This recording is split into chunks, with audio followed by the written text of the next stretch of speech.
प्रिय मित्रों, नमस्कार। आपका हार्दिक स्वागत। देखिए, आज मैं इस वीडियो में आपको बाधक ग्रह को निकालने की विधि बताऊंगा कि बाधक ग्रह आप अपनी कुंडली में कैसे निकालें। बाधक ग्रह को निकालने के लिए सबसे पहले हमें राशियों के स्वभाव के बारे में पता होना चाहिए। आपको पता है कि राशियों के 3 तरह के स्वभाव होते हैं: चर, स्थिर और द्वि स्वभाव। मैंने पहले एक वीडियो बना रखी है, उसमें भी मैंने बताया हुआ है कि चार राशियां कौन सी होती हैं, स्थिर राशियां कौन सी होती हैं और द्वि स्वभाव राशियां कौन सी होती हैं।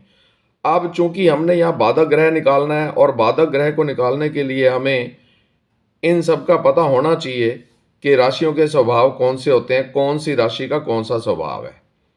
तो सबसे पहले मेष राशि चर राशि है, 2 नंबर की राशि वृष राशि स्थिर राशि है और 3 नंबर की मिथुन राशि द्वि स्वभाव राशि है।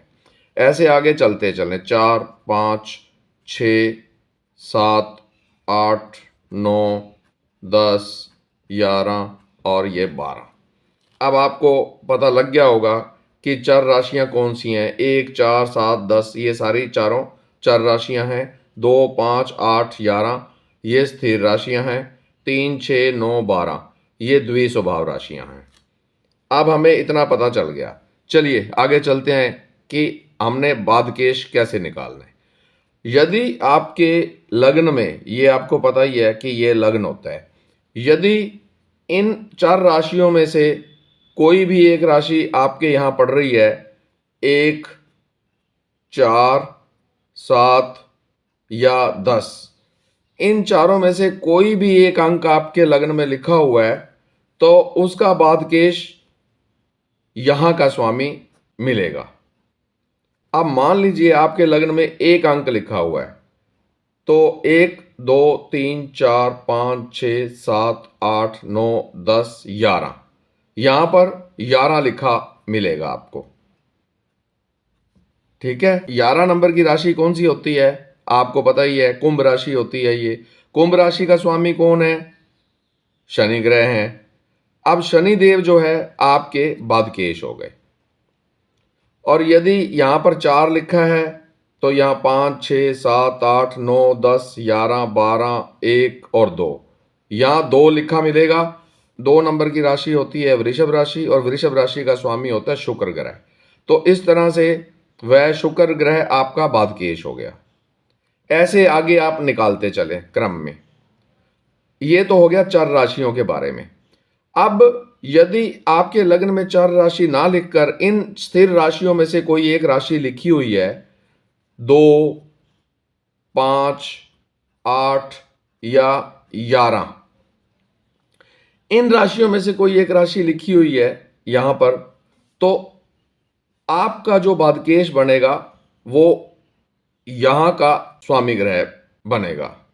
अब मान लीजिए आपके लग्न में 2 अंक लिखा है तो 2, 3, 4, 5, 6, 7, 8, 9, 10, तो यहां पर क्या मिलेगा आपको? 10 अंक लिखा हुआ मिलेगा। अब 10 नंबर की राशि कौन सी होती है आपको पता ही है, मकर राशि है। और मकर राशि का स्वामी भी आपको पता है, मकर राशि का स्वामी होता है शनिदेव। अब शनिदेव यहां पर आपके बाधकेश हो गए। ऐसे यदि 2 नंबर ना लिखा हो, 5 नंबर लिखा हो तो ऐसे ही आगे आप निकाल लें। 8 का भी ऐसे निकाल लें और 11 नंबर की राशि का भी ऐसे निकाल लें क्रम से। ठीक है, मुझे उम्मीद है आपको यहां तक समझ आ गया होगा। अब आगे चलते हैं।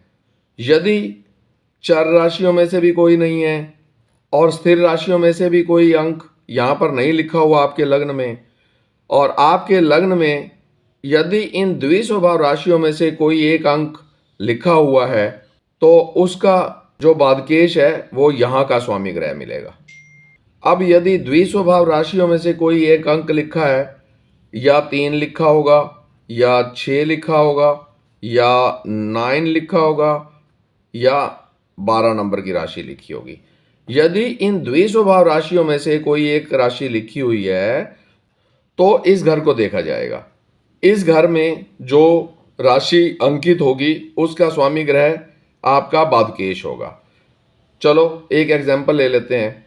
मान लीजिए आपके यहाँ 3 लिखा हुआ है, आपके लग्न में 3 नंबर की राशि मिथुन राशि पड़ रही है तो 3, 4, 5, 6, 7, 8 और 9, तो यहाँ पर 9 लिखा होगा। 9 नंबर की राशि आपको पता है धनु राशि है, धनु राशि का स्वामी बृहस्पति है, तो आपका जो बादकेश ग्रह है वह बृहस्पति हो गया। इस तरह से आगे आप सबके निकाल सकते हैं। मुझे उम्मीद है ये आपको समझ में आ गया होगा। चलो एक और एग्जांपल दे देता हूं। मान लीजिए आपके यहाँ पर 9 नंबर लिखा हुआ है, 9, 10, 11, 12, 1, 2, 3, तो यहाँ आपको अपनी कुंडली में इस घर में 3 अंक लिखा हुआ मिलेगा। 3 का मतलब मिथुन राशि, मिथुन राशि का स्वामी कौन है? बुध ग्रह, तो आपका बादकेश बुध ग्रह हो गया। यह बादकेश ग्रह क्यों देखा जाता है? जो बाधक ग्रह होता है वह समय समय पर अपनी महादशा, अंतरदशा, प्रत्यंतर दशा में टाइम टू टाइम बाधा पहुंचाने का काम करता है। मुझे पूरी उम्मीद है कि आपको बाधक ग्रह को निकालने की विधि समझ में आ गई होगी। नेक्स्ट वीडियो में हम अन्य किसी टॉपिक को लेके मिलेंगे। धन्यवाद, नमस्कार।